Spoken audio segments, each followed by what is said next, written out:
அப்போது இவரை பற்றி ஒரு செய்தி இறுதி காலகட்டத்தில் நடந்த ஒரு செய்தி தான் இந்த ஒரு செய்தி வந்து கிடைக்கிது. இருக்கிற செய்தி சொல்லிடுவோம், ஏன்னா முஸ்லீமில் நமக்கு தெரிஞ்சு இது ஒன்று தான் கிடைக்கிது. அப்போது அதை வந்து நம்ம வந்து அது சொல்லிடலாம்ல.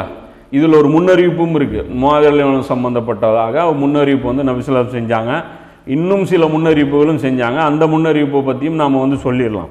அந்த முன்னறிவிப்பு எதுன்னு பார்த்தீங்கன்னா முஸ்லீமில் 6628, 6409 இது 2 இடத்துல இந்த ஹதீஸ் பதிவு செய்யப்பட்டிருக்கு.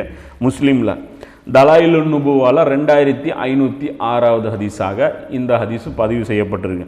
இது எதுக்காக தலாயிலுன் நுபுவால கொண்டு வர்றாரு அப்படின்னா, நபி ஸல்லல்லாஹு அலைஹி வஸல்லம் அவர்களுடைய முன்னறிவிப்புகள் நடந்துச்சு, ரசூல்லா சொன்னது அப்படியே நடந்துச்சு, பாருங்கள் ரசூல்லா எப்படி உண்மை கரெக்டாக சொல்லிக்கிறாங்க அப்படிங்கிறதுக்காகவே பதிவு செய்யப்படுற புக் எது? தலாயிலுன் நுபுவா. நபித்துவத்தின் அத்தாட்சி, தலீல்னா ஆதாரம், நபித்துவத்தின் ஆதாரம் அப்படிங்கிறது தான் அந்த புக்கு. நபி ஸல்லல்லாஹு அலைஹி வஸல்லம் சொன்னதெல்லாம் எப்படிலாம் பழிச்சது பாருங்க அப்படின்ட்டு. அந்த செய்தி என்னன்னு பார்த்தீங்கன்னா, இப்னு அப்பாஸ் ரலியல்லாஹு அன்ஹு அவர்கள் அறிவிக்கிறாங்க, நான் சிறுவர்களுடன் விளையாடி கொண்டிருந்தேன். இப்னு அப்பாஸ் ரலியல்லாஹு அன்ஹு சின்ன பசங்களாக இருந்தாங்க. இப்போ நான் குழந்தைங்களோட விளையாடிட்டு இருந்தேன். நபி ஸல்லல்லாஹு அலைஹி வஸல்லம் அவர்கள் என்கிட்ட வந்தாங்க. நான் போய் கதவின் பின்னால் ஒளிந்து கொண்டேன். அவர்கள் வந்து என்னை கூப்பிட்டாங்க, செல்லமாக கூப்பிட்டு இங்கே வா அப்படின்னு சொல்லி கூப்பிட்டு போய் முஆவியா ரலியல்லாஹு அவர்களை அழைத்து வா என்றார்கள். நான் சென்று கூப்பிட்டேன். அந்த மாதிரி நபி ஸல்லல்லாஹு அலைஹி வஸல்லம் அவர்கள் கூப்பிட்றாங்க அப்படின்னு சொல்லி நான் போய் சொன்னேன். சொன்னதுக்கு இவங்க என்ன பண்ணாங்கன்னா, முஆவியா ரலியல்லாஹு அவர்கள் நான் கொஞ்சம் நேரம் கழித்து வரேன்னு சொல்லு, கொஞ்சம் நேரம் கழித்து வரேன்னு சொல்லு அப்படின்னு சொல்லி இப்னு அப்பாஸ் ரலியல்லாஹு அவர்களை அனுப்பி வைக்கிறாங்க. ரசூல்லாட்ட போய் அவங்க சொல்கிறாங்க, ரசூல்லாட்ட போகிறாங்க. இப்னு அப்பாஸை பார்த்து ரசூல்லா கேட்குறாங்க, எங்கே முஆவியா ரலியல்லாஹு அப்படின்னு கேட்கும்போது நபி ஸல்லல்லாஹு அலைஹி வஸல்லம் சொல்கிறாங்க, இப்னு அப்பாஸ் ரலியல்லாஹு சொன்னேன், நான் போய் கூப்பிட்டேன், அவர் வந்து கொஞ்சம் நேரம் கழித்து வரேன்னு சொல்லியிருக்கிறாரு அப்படின்னு சொல்கிறாங்க. அப்போ ரசூல்லா சொல்கிறாங்க, அர்ஜென்ட்டு சீக்கிரமாக வர சொல்லுங்கள் அப்படின்னு சொல்லிட்டு மறுபடியும் ஆளை வந்து அனுப்புகிறேன். அவர் போய் மறுபடியும் நான் சென்று அழைத்தேன். அதே பதில் தரப்பட்டது, அதே பதில் வந்து கொடுக்குறாங்க. 2வது வாட்டி போய் கூப்பிட்றாங்க. 2வது வாட்டி போய் கூப்பிடும்போது என்ன சொல்கிறாங்க, அதே பதில் வந்து சொல்கிறாங்க, இல்லைங்க நான் போய் கூப்பிட்டேன், அவங்க வந்து வரமாட்டேங்கிறாங்க, கொஞ்சம் நேரம் கழித்து வரேங்கிறாங்க. பார்த்தா அது என்ன விஷயம்னா, முதல் வாட்டி போகும்போதே அவங்க சாப்பிட்டுட்டு இருக்கிறாங்க. சாப்பிட்டு இருக்கும்போது சொல்கிறாங்க வாங்க அப்படின்னா வரமாட்டேங்கிறாங்க. 2வது வாட்டி கூப்பிடும்போதும் போய் கொஞ்சம் நேரம் கழித்து போகிறாங்க. போகும்போதும் பார்த்தீங்கன்னா அதே சாப்பிட்டுட்டே இருக்காங்க, அதே நிலையில் தான் பார்க்குறாங்க. அப்பயும் அதே பதில் தான் முஆவியா சொல்லி அனுப்புகிறாங்க, வரேன்னு சொல்லுங்கள், சாப்பிட்டுட்டு வரேன்னு சொல்லுங்கள் அப்படிங்கிறாங்க. அப்போ நபி ஸல்லல்லாஹு அலைஹி வஸல்லம் அவர்கள்ட்ட போய் இவங்க சொல்கிறாங்க, நான் வந்து 2 வாட்டியும் கூப்பிட்டேன், அவங்க வரமாட்டேங்கிறாங்க, போய் பார்த்தா சாப்பிட்டுட்டு இருக்கிறேன்னு சொல்லு அப்படின்னு சொல்லி விடத்தாங்க அப்படிங்கிறாங்க. அப்போ நபி ஸல்லல்லாஹு அலைஹி வஸல்லம் சொல்கிறாங்க, அல்லாஹ் அவர் வயிற்றை நிரம்பாமலேயே ஆக்கட்டும்ங்கிறாங்க, அந்த வயிறு ரொம்பாமலே போகட்டும் அப்படின்னு சொன்னாங்க.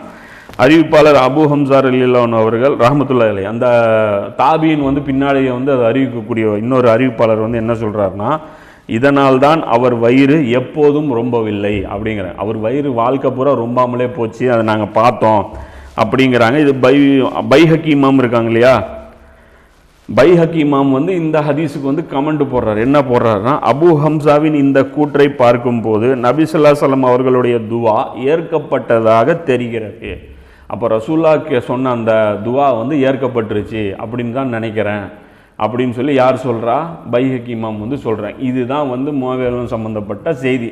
அப்போ வரலாற்றில் நபி ஸல்லல்லாஹு அலைஹி வஸல்லம் அவர்களுக்கும் இவர்களுக்கும் மத்தியில் எப்படி ரிலேஷன்ஷிப் இருந்தது அப்படிங்கிறது இது சொல்கிறோம். இப்போ இந்த ஹதீஸில் நம்ம எதையுமே வந்து இதெல்லாம் பண்ணல, நம்ம எந்த ஒரு விமர்சனமோ இல்லை இப்படி பண்ணலாமா அப்படி பண்ணியிருக்கலாமா அதெல்லாம் நமக்கு தேவையில்லாத விஷயம். நீங்கள் சொன்னீங்க, அதுக்காக இந்த செய்தியை குறிப்பிடுறோம். ஏன்னா இந்த ஹதீஸ் முஆவியா பற்றி நீங்கள் சொல்லவே மாட்டேங்கிறீங்க, ரசூலுல்லாஹ் அவருக்கு மத்தியில் இருந்த ரிலேஷன்ஷிப் என்ன சொல்லுங்கள் அப்படின்னீங்களா, அப்போ அது இருக்கிறது என்ன சொல்லிட்டோம். நாம் ஏதாவது விடுபட்டு இருந்தோம்னா இன்ஷால்லா அந்த ஹதீஸை கொண்டு வாங்க. இன்னும் சில ஹதீஸ்கள் சொல்லப்படும், அதாவது இறைவா இவருக்கு ஹாதியும் மஹதியும், இவர் நேர்வழி காட்டப்பெற்றவராகவும் நேர்வழி காட்டக்கூடியவராகவும் இவரை ஆக்குன்னு சொல்லி ரசூலுல்லாஹ் துவா செஞ்சாங்க, அந்த துவாவை சொன்னியா அப்படின்னு கேட்பாங்க. அந்த துவா வந்து அது நிறைவேறல. ஏன்னா நபி ஸல்லல்லாஹு அலைஹி வஸல்லம் அவர்கள் கேட்ட எல்லா துவாவும் நிறைவேறாது. என்னுடைய சமுதாயத்தை வந்து ஒட்டுமொத்தமாக அழிச்சிடாத அப்படின்னாங்க. அப்புறம் என்ன சொன்னாங்க, என்னுடைய சமுதாயத்தை பல கூற பிரிக்க விட்டுறாத அப்படின்னாங்க. அது ஏற்கப்பட்டுச்சா? ஏற்கப்படலை. இன்னைக்கு சமுதாயம் வந்து பிரிக்கப்பட்டுருச்சு. அவங்க கேட்டாங்க, ஆனால் துவா வந்து ஏற்கப்படல. ரசூலுல்லாஹ்வுடைய துவா எல்லாமே ஏற்கப்படும்லாம் கிடையாது. அதுக்காகத்தான் இந்த பைஹக்கி இமாம் என்ன சொல்கிறாங்க, இந்த துவா வேணால் ஏற்கப்பட்டுருச்சு, ஏன்னா பிற்காலத்தில் அவங்களுடைய வாழ்க்கையில் அதை நாங்கள் பார்த்தோம் அப்படின்னு சொல்கிறாங்க.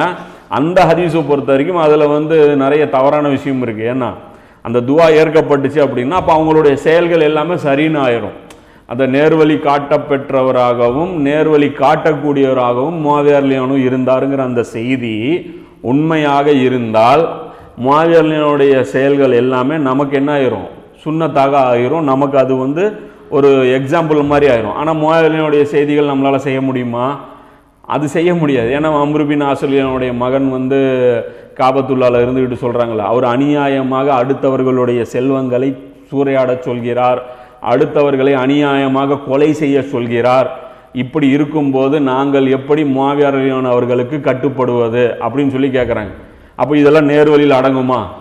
நேர்வழி காட்டப்பெற்றவரும் நேர்வழி காட்டக்கூடியவரும் அப்படின்னா அப்போ இது நேர்வழியான செயலா? அப்போ இதெல்லாம் நேர்வழியான செயல்னு வந்துடும். அதே மாதிரி அலி ரலியல்லாஹு அன்ஹு அவர்களை வந்து திட்ட சொல்லி சாத் பின் அபி வக்காஸ் ரலியல்லாஹு அன்ஹு அவங்களை கூப்பிட்டு யார் உத்தரவு போடுறா? முஆவியா ரலியல்லாஹு அன்ஹு தான் உத்தரவு போடுறேன். அப்போ இது நேர்வழிக்கான செயலா? குலஃபாய ராஷிதீனை வந்து அலியை யாரும் மூமினை தவிர யாரும் நேசிக்க மாட்டாங்க, நயவஞ்சகனை தவிர யாரும் வெறுக்க மாட்டாங்கிறாங்க. அப்போ அலி ரலியல்லாஹு அன்ஹு திட்டுறது வெறுப்புக்குரிய செயலா இல்லையா? அப்போ அந்த வெறுக்கக்கூடிய செயலுக்கு உத்தரவு போட்டால் அதுக்கு எப்படி கட்டுப்பட முடியும்? அப்போ இவர் நேர்வழி பெற்றவர், நேர்வழி காட்டக்கூடியவர் அப்படின்னு சொல்லி அந்த துவா நபி ஸல்லல்லாஹு அலைஹி வஸல்லம் அவர்கள் சொன்னது உண்மையான செய்தின்னு இருந்தால் அப்போ ரசூல்லா இந்த ஹதீஸை வச்சு சாத் பின் அபி வக்காஸ் ரலியல்லாஹு அன்ஹு அவர்கள் அவருடைய வழிகாட்டுதல் படி உத்தரவுப்படி அலி ரலியல்லாஹு அன்ஹு அவர்களை திட்டிருக்கணும்ல. அப்போ அதை பண்ணலை.